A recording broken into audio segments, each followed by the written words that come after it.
అప్పుడే పుట్టిన ఓ పసిబిడ్డని ప్లాస్టిక్ కవర్లో ఉంచి వదిలి వెళ్లిపోయిన ఘటన హైదరాబాద్లోని సురారం కాలనీ పిఎస్ పరిధిలో జరిగింది.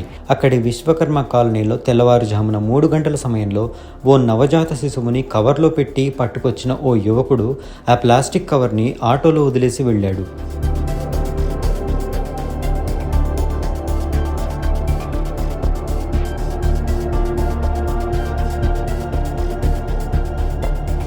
ఇదంతా అక్కడే షాపుల దగ్గరున్న సీసీటీవీ కెమెరాల్లో రికార్డ్ అయింది.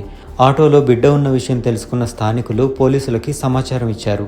108 అంబులెన్స్ ద్వారా శిశువుని హాస్పిటల్కి తరలించారు. పోలీసులు కేసు నమోదు చేసుకుని విచారణ చేస్తున్నారు.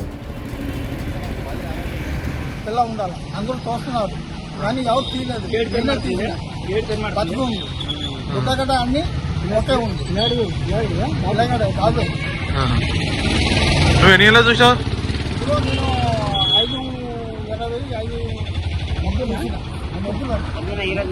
మబ్బులు